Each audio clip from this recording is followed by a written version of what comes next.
அன்புக்குரிய 12ஆம் வகுப்பு மாணவர்கள் அனைவருக்கும் வணக்கம். நாம் இந்த வீடியோவில் பொதுத்தமிழ் பாடத்தின் முதல் இயலுக்கான ஒரு மதிப்பெண் வினாவிடைகளின் தொடர்ச்சியினை காணலாம். வினா எண் 1.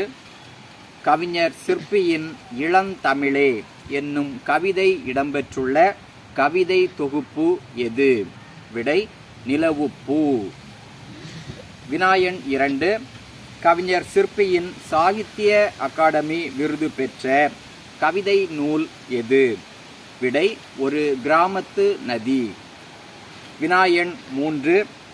எட்டயபுரம் மன்னர்களின் பரம்பரை வரலாறு பற்றி கவிகேசரி சாமி தீட்சிதர் என்பவர் வெளியிட்ட நூல் எது?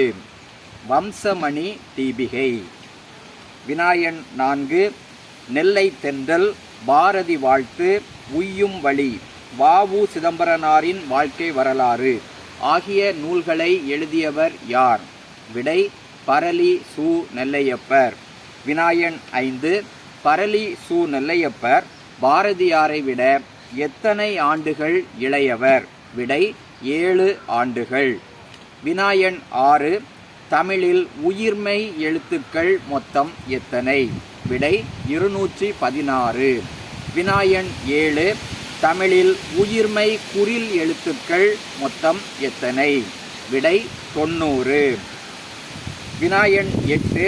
தமிழில் உயிர்மெய் நெடில் எழுத்துக்கள் மொத்தம் எத்தனை? விடை 126. வினா எண் 9. தமிழில் ஈரொற்றாய் வரும் மெய் எழுத்துக்கள் யாவை? ஈ, இர், இல். வினா எண் 10.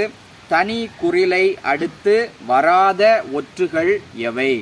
விடை இர், இல். வினா எண் 11.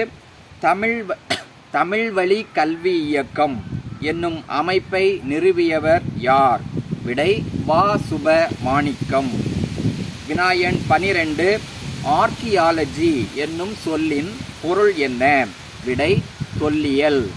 வினா எண் 13. ஃபீல்டு ஸ்டடி என்னும் சொல்லின் பொருள் என்ன?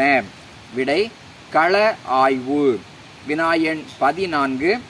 எபிகிராஃபி என்னும் சொல்லின் பொருள் என்ன? கல்வெட்டியல்.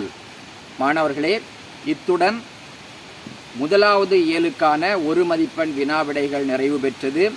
தொடர்ந்து இரண்டாவது இயலுக்கான ஒரு மதிப்பெண் வினாவிடைகளை மற்றுமொரு வீடியோவில் காண்போம். நன்றி, வணக்கம்.